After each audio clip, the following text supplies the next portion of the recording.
Hey everybody, welcome back to RPG Imaginings. Today I'm going to do something that I've been wanting to do for a long time. This is not only a different style of video that I've done on RPG Imaginings before, but it is also going to do a deep dive into a scenario that I've been meaning to deconstruct and talk about and give my thoughts on for a very, very long time. And so here we have the first edition of Harlem Unbound by Darker Hues Studios. The author is Chris Spivey. And I came in late on Harlem Unbound first edition. I came in after the Kickstarter, and then I learned that Harlem Unbound was a thing and immediately bought a copy of it. Many of you know who watch the channel that part of the reason why I love Call of Cthulhu is because it gives opportunities for being a historical setting for us to investigate world history. And as a public school teacher, I am a huge believer in teaching students real history. And I want to make sure that I do everything that I can to make sure that we recognize the real living experiences of everybody in the world. And so I was very interested in Chris's concept and what he was trying to do when he created Harlem Unbound first edition. And then here we have my second edition copy of Harlem Unbound, which is the leatherette version that was produced by Chaosium. And what I want to do here is I want to break down one of my favorite scenarios from this book, which is Harlem Hellfighters Never Die. And I will be the first to admit that I have not run this scenario, okay? And I know that many of you out there in the audience very much prefer to hear info on scenarios that people have actually run because, you know, obviously in playing a scenario, you learn things about how the scenario works and pitfalls and everything like that. What I did do as a substitute is I watched Chris Spivey's playthrough of Harlem Hellfighters Never Die with Matt Mercer and a lot of other great cast members that he did 2 sessions for charity. Specifically, I think that the charity was the Bail Fund, which is awesome. I contributed to the Bail Fund this past year. Even though I haven't run it, I watched this run through. It was kind of a remix, so there are some differences between the run through and the actual scenario itself. But more than anything, I just want to tackle Harlem Hellfighters Never Die as an example of really good scenario design. My top 2 aspects of that are that it's good because it's really rich and really deep and really gets at one of the main reasons why I love Call of Cthulhu, which is opportunities for us to investigate real history. And then the second reason why I think it's great is that it's deep while simultaneously being flexible. And that's something that I think is pretty hard to achieve without forethought or without extensive playtesting. And so, yeah, let's just go ahead and dive right into Harlem Unbound, specifically Harlem Hellfighters Never Die. And I'm going to take you through quite a detailed description of what's going on with this scenario and what I like about it and what I think, you know, keepers might find challenging in running it. So probably really important, I think, to point out right off the bat is that Chris Spivey is a Black Iraq War veteran and through the United States, and this is really a passion project for him, and it totally and completely comes through in the writing. And if you're looking at writing a scenario, you should be probably writing about something that you're passionate about, because I think that in general, it just increases the chances that you're going to produce a product that your experience and your passion really shines in it. And there are specific things that I'm going to note in this scenario where that really comes through, largely because I have a little bit of experience, not as a veteran myself. I am not a veteran, to be clear, but 2 of my best friends in the world are veterans, and there are a lot of veterans issues that come through in the scenario that I just want to point out. I think that we have a lot of people in this world who claim to be pro-veteran, but then will do a lot of things that work absolutely contrary to supporting veterans. And so there are going to be some opportunities to talk about that. So What's going on here? Well, this scenario, I would classify it as a book-ended sandbox. And by that, I mean it's book-ended in that there is an establishing scene. There are a whole bunch of possible scenes in the middle, some more important than others. And then at the end, there is an ending scene. Well, actually, two possible ending scenes that can end up the scenario. And that is part of what gives this a huge amount of flexibility. I could see this scenario taking you anywhere from 2 to 3 full sessions to play, depending upon how deeply the investigators dive into the different options that are offered to them and the order in which they do things. So the background of this scenario is that the Harlem Hellfighters, which were a black regiment division, black regiment that was part of the French 16th Division in World War I. And they were very famous for being involved with the Battle of Belleau Wood. And this scenario sort of picks up in the aftermath several years after the battle was fought. And the mythos background behind the scenario is that the Germans test a mythos weapon that they think is going to win the war for them. The Germans in question are Vector, who is sort of the muscle of the antagonists in this scenario, and who's the other guy? Metzger, who is an interesting character in that he is in Amigo Brain Cylinder. More on that in a little bit. And so they test out this technology. They call it the ethereal Humilchen. And it's basically a small German bagpipe that's been retrofitted with Migo technology. The Hellfighters end up destroying the equipment in the battle, which results in an explosion that bathes them in mythos energy and also marks them with radiation. When this event happens, the Germans, one of which who is basically shed down to his brain, that would be Metzger, and Vector, realize that one of the ways that they could get the energy that they need to complete their desired mythos ritual is to track down each of the Harlem Hellfighters that has been bathed in this radiation from the device and kill them, thus releasing the energy and therefore allowing them to be able to conduct their ritual. Excellent opportunities for history here. There's a whole detailed section here on the actual history of the Harlem Hellfighters as a regiment. They were the 369th Infantry Regiment of the U.S. Army. And part of Chris's goal, of course, in writing the book Harlem Unbound was to bring real Black history of the United States to the forefront. So right off the bat, we acknowledge things that in World War I, the Army was segregated. Other things that jumped out to me is that when the Harlem Hellfighters returned after World War I, they were not afforded the same celebrations as other Americans were during World War I. They basically had to hold their own parades if they wanted to have a parade. And this is a repeat aspect of Black soldiers in U.S. history. Another one that comes to mind for me is that when Black veterans returned from World War II, they were not given access to the GI Bill, which white soldiers were. And so this is an example of how veteran experiences within the Army have varied considerably over U.S. history. And if we're going to truly deal with racism in any way, shape, or form, we have to acknowledge that these things happened in the past and what the true history was. So there's a little note here on the Battle of Belleau Wood and what the outcome was of it. And then we work towards introducing the investigators to the scenario.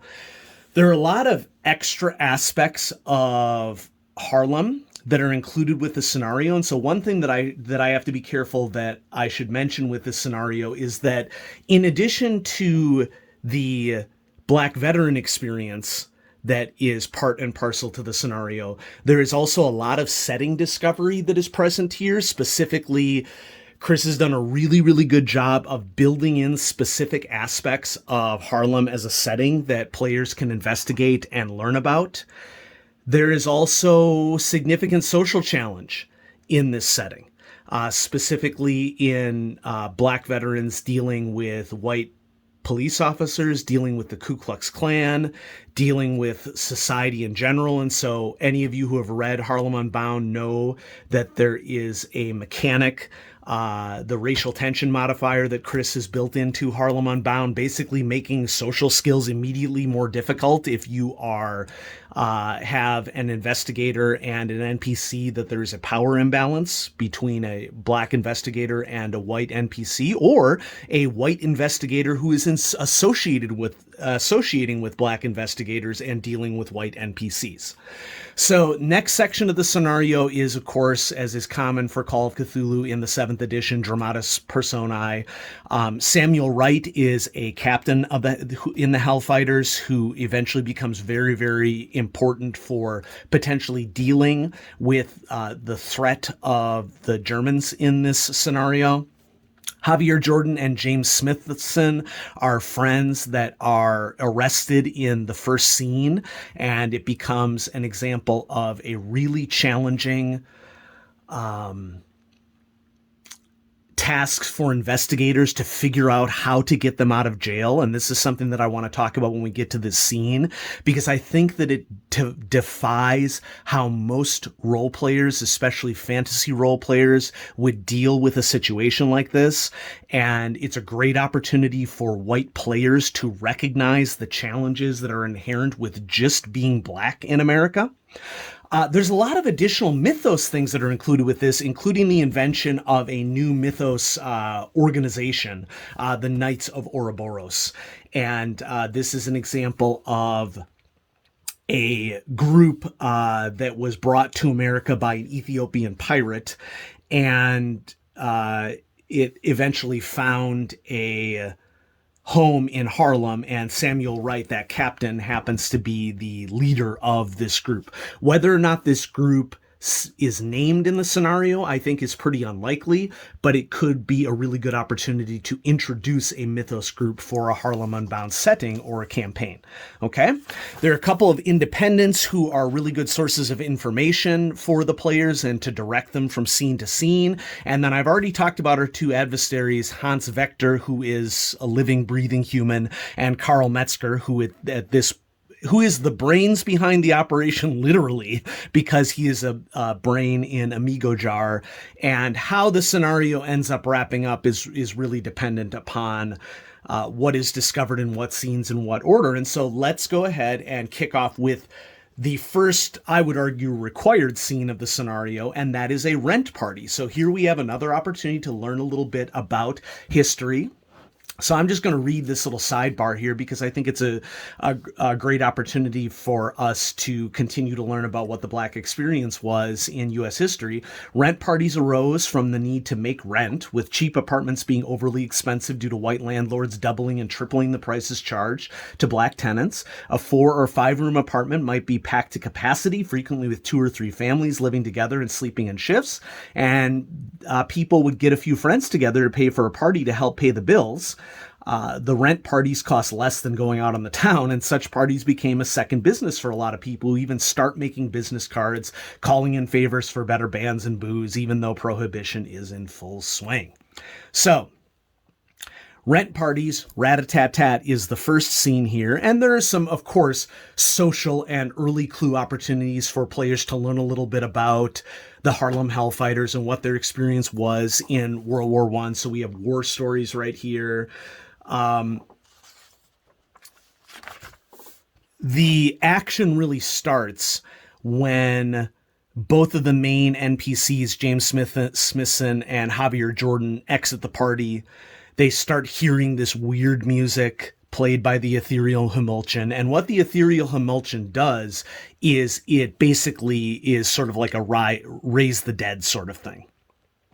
So they go outside, they hear this weird music, and then they see these weird shuffling corpse-like soldiers shuffling towards them. And they start firing on the Hellfighters. And through whatever means the keeper decides is best, the investigators will get a whiff of this and will go out to find their friends under attack by people. And what are they going to do about this? Couple things that are noteworthy in the scenario. We do have environmental hazards because I believe that this is taking place in December of 1920, a couple years after World War I ended. You get the great production values of a major company like Chaosium. Very clean map here that really does a good job to point out some of the major locations of the scenario. Not all, but many of these locations could very easily be marked by the keeper, even if they aren't already on here. And so we have the rules for the ethereal Himulsion. I think it's a really good thing that only Hans Vector knows how to properly operate and play the device. So if the players get their hands on it, it's not like that they can get a suddenly powerful Mythos device. That isn't to say that they couldn't figure out how to use it over time, but I mean, it's going to cost them a lot of sanity loss in order to use it. And, you don't want to raise an army of the dead into the investigators' hands to use in any scenario because you're not going to have much of a challenge. So, depending upon what happens, whether the investigators eliminate the threat or if they don't eliminate the threat, the police show up. Dangerous situation for Black Americans. So there are a lot of questions that are asked, and the investigators may or may not be unable to avoid arrest depending upon their involvement in this. But at the very least, the NPC friends, Javier and Jordan will be, Javier and James, I should say, will be arrested for sure. And so immediately we have a problem. 2 veterans have been arrested. So where do we go from here? We have then a series of 3 short scenes that probably could happen at any time in the scenario. They're mostly there for info or to give clues directed to another scene. I think that this is a really great aspect of the scenario in that there are so many intertwined options that players can basically decide to go to, I would say, over a dozen locations here to find out additional information. And there really is a lot of great potential for playing around here. If you were a new keeper running Harlem Hellfighters Never Die, I would recommend that you maybe map out the scenes in this scenario. It will really help you to see where the bookends are, what scenes lead into another scenes. And if there was a stretch for what I might have added to this particular scenario in this version, and of course, I'm not a publisher for Chaosium. Okay, I'm just saying, like, what would my wish be? A scene diagram would have been really useful for this scenario, I think. Does it break it? Of course not. Okay, it is. I mean, you should be thoroughly reading a scenario a couple times before you run it anyway, if you were a new keeper. And even for veteran keepers, I would recommend always a couple read-throughs and doing a scene diagram for this one. So Cupid's Couple, The Morning After, and Faith in the Darkness. Cupid's Couple is a great way to get additional info and clues. It can lead the investigators to which police precinct to go to.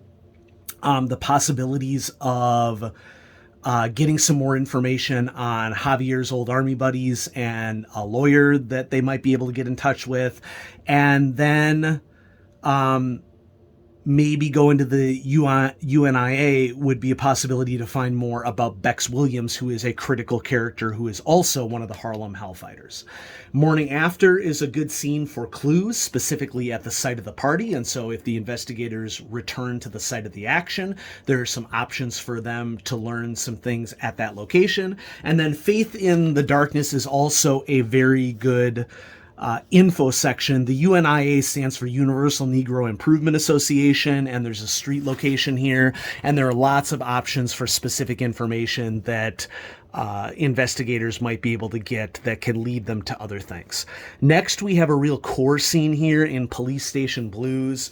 Eventually, going to different locations is going to lead investigators to figuring out what police station the NPCs might have been brought to, and then try to get their way to be able to see them. That in of itself is its first problem. Okay.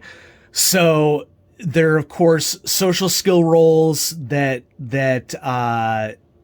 need to be made, perhaps at harder difficulty due to the racial tension modifier, depending upon the composition of the investigative group, to get them into C, Javier and James. And then, of course, there are opportunities for learning a little bit about what happened in the rat-a-tat-tat scene if the investigators were not in a position to understand it better. And then this is, I think, what is the most critical part of the scene, which is the fact that this is going to violate what a lot of players view as a common approach to the action in role-playing games.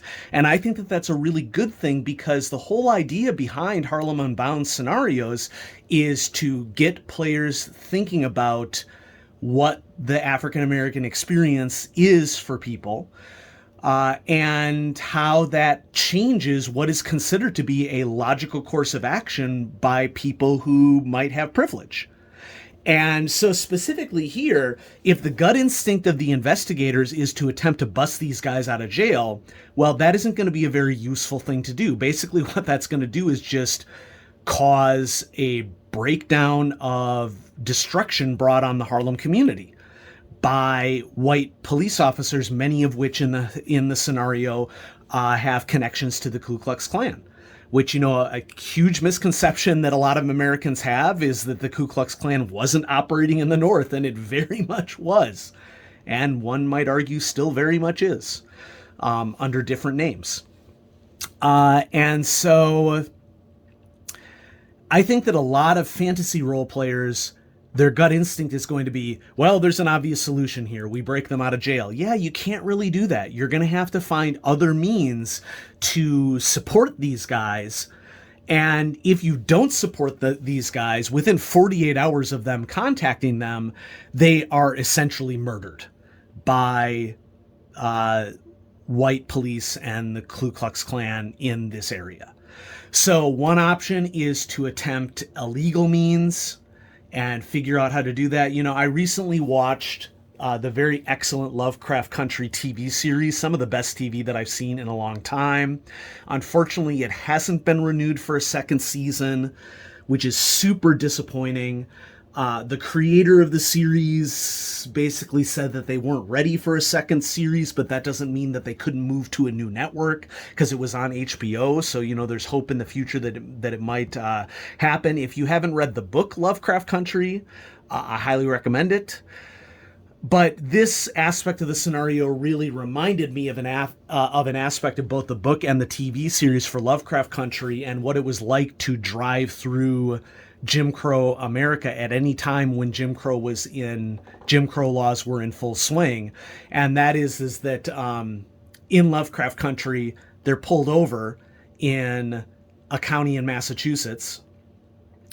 The sheriff of that county challenges this group of Black Americans traveling in a car to get out of his county, because they have a sunset law in the county in which basically there are no black people allowed in the county after sunset at all.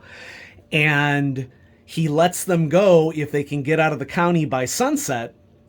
And one of the characters, gets in the car and decides to drive off. And he knows that if he breaks any laws at all in driving out of the county, whether it's speeding or I'll get to the other law here in a second, they're going to be stopped and arrested, or perhaps worse. This is a common experience for African Americans in U.S. history.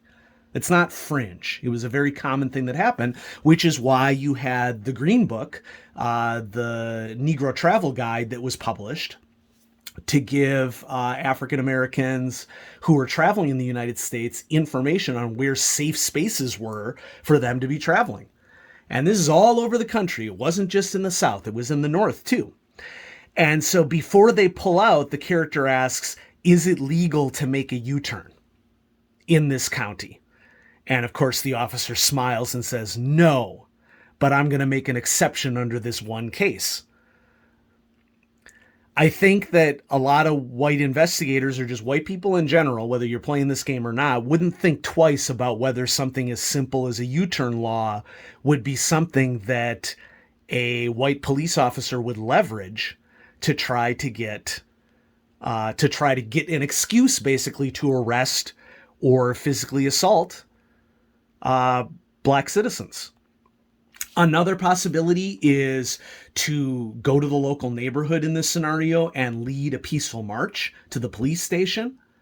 Both of these options are incredibly difficult and are not guarantees that you're going to free Javier or James. But it is a really good illustration of how incredibly significantly the deck was stacked against, and is very much arguably still stacked against, Black Americans in the United States. And I think being placed into a situation where a white investigator, a white role player, is put into the situation and is asked to think like a black person could be a very, very powerful thing for a role player. And so this is something that really stood out to me as someone who is continually trying to learn to be as anti-racist as possible. And everybody's going to be at a different position of their journey, but basically the wrong answer is not attempting to grow. Okay, so let's continue on with the scenario. The next scene is Bloody Business. Bloody Business is the auto store location of one of the Hellfighters, specifically Thomas More. Investigators have the opportunity, unfortunately, to find the really grim remains of Thomas More's body there, plus some clues that can lead to another scene. Then we have touring the Armory, which is perhaps suggested by one of the early social scenes right after the party and the assault on the Hellfighters at the party. It can also be mentioned by James and Javier in the police station, and you can also find a photograph in Thomas More's home that would suggest that this 369th Regimental Armory location could be a great place to visit. And if they go there, they have access to paperwork about the Hellfighters, specifically handout number 1, about Great War officers who were killed and then their graves were desecrated. That's another thing that Black Americans to this day, Black veterans specifically to this day, have had to deal with. Grave desecration is a common thing that happens for Black veterans. And then they can also find additional leads to other scenes. So all of these scenes are intertwined and connected to each other. And there was obviously a lot of care and work that went to really make this a deep scenario that really gives keepers and investigators flexibilities for investigators to investigate where they want, when they want, based upon what information they get from a particular location. In the Wright's war scene, this can lead them to Samuel Wright at the hospital. And this is a potentially pivotal scene, as soon as Samuel Wright finds out about the deaths of some of his regiment members, he is willing to take action. And if we turn ahead to 126, he basically puts out an ad in the newspaper that says, "Come at me, bro," and calls out Vector and Metzger. And of course, Vector is the one who has an actual human body with eyes, so he would be the one who would probably notice this in a newspaper. And this can force a final confrontation. In Tesla's footsteps, first of all, shout out to the Tesla reference. For those of you who don't know, of course, Nikola Tesla is a very famous Serbian immigrant who immigrated to the United States, was a brilliant electrical engineer and mechanical engineer. He built a ton of stuff that you use in your everyday life, like our power grid and remote control. He was responsible for so many aspects, wireless energy. He was responsible for so many aspects of our modern life. He was ripped off by Thomas Edison. As a science teacher, okay, every year I teach my students what a jerk Thomas Edison was. and what huge contributions Nikola Tesla brought to basically humanity. Tesla was also very famous for not wanting any money for his inventions because he wanted to basically improve the world. So yeah, I really appreciate the shout out to Tesla here in this scene. So in Tesla's footsteps is a scene that is all about Bex Williams. Bex Williams is nicknamed the Professor by individuals in the unit. He basically loses some of his wealth. He's one of the few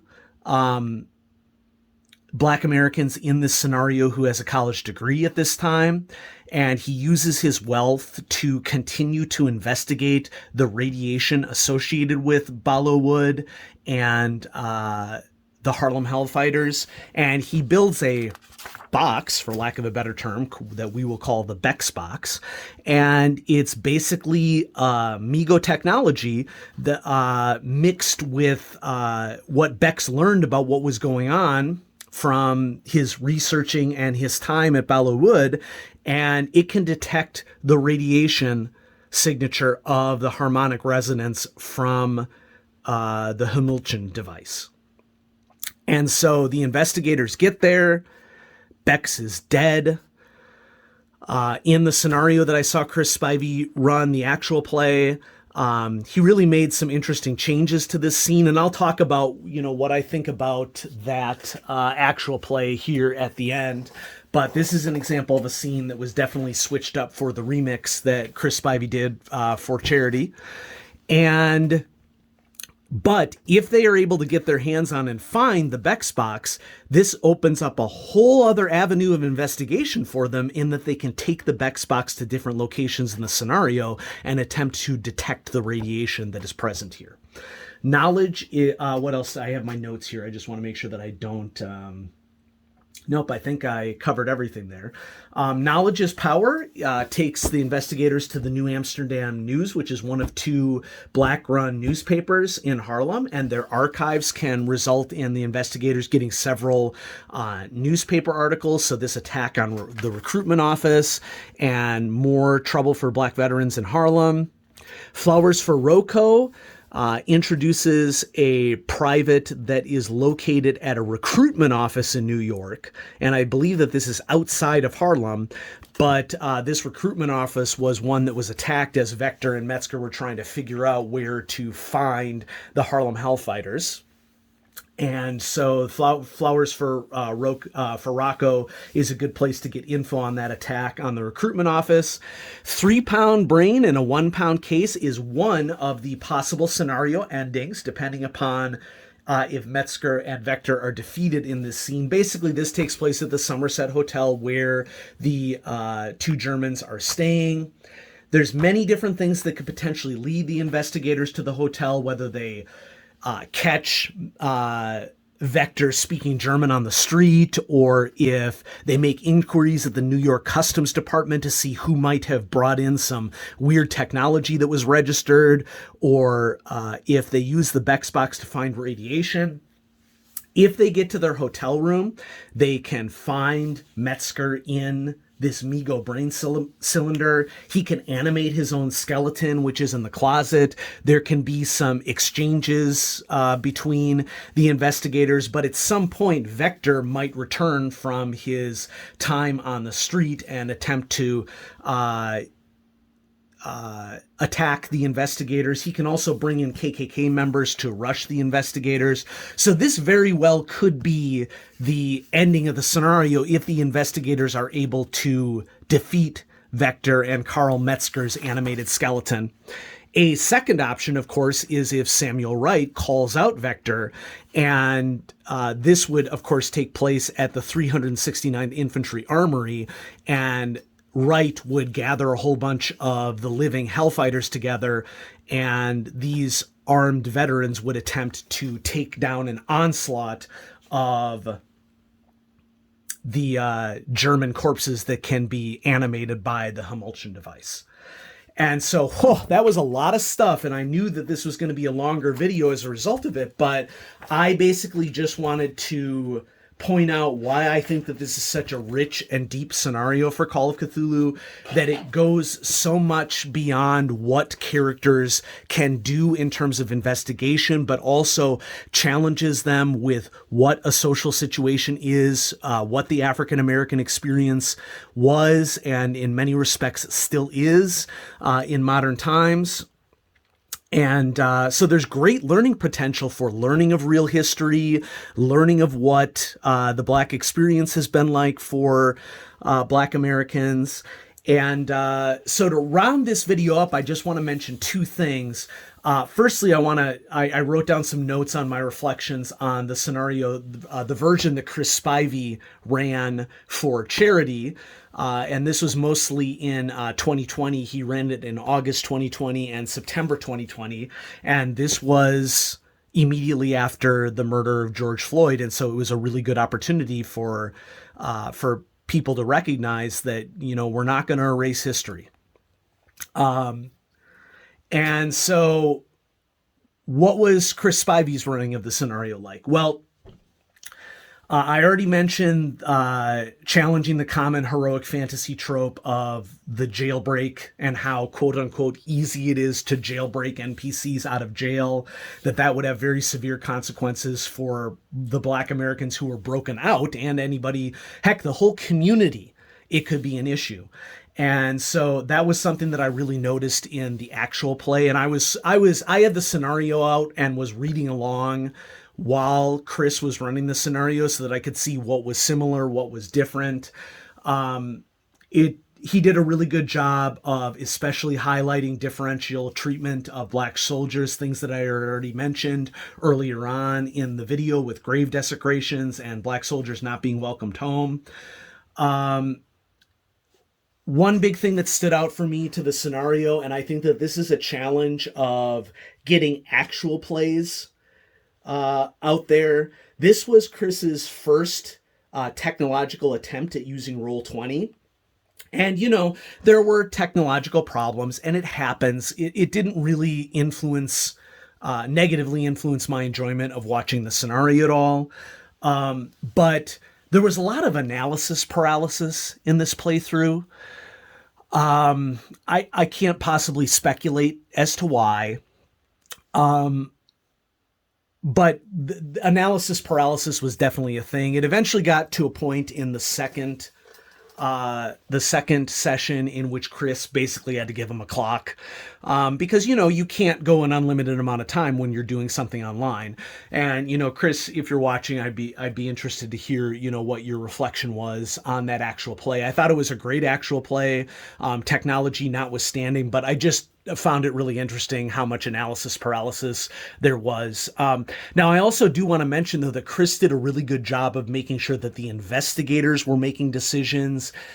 As a keeper, I could recognize many, many points in which he had opportunities to encourage the action to flow in different directions, and he did not do that, which I think is a great keeper skill, holding back and being able to truly let the players guide the action by basically just resisting encouraging them to go in a specific direction. That's a huge aspect for us as teachers as to how we do our job with questioning. We call it wait time in teaching, that the longer you wait, and it can be really difficult to wait for an extended period of time, but the longer you wait in silence for students to think about and then ask questions, the much more likely you are to get people asking questions. And just like we want players to drive the action in role-playing games, we don't just want to give lip service to it, folks, right? We want it to actually happen. Well, the way that you get it to actually happen is that you sometimes have to be uncomfortable and let the players sort through things and know when to finally give them a clock. And I thought Chris did an overall spectacular job. You can tell that he's a experienced keeper and game master, because he allowed the investigators to truly make the decisions as to where they wanted to go.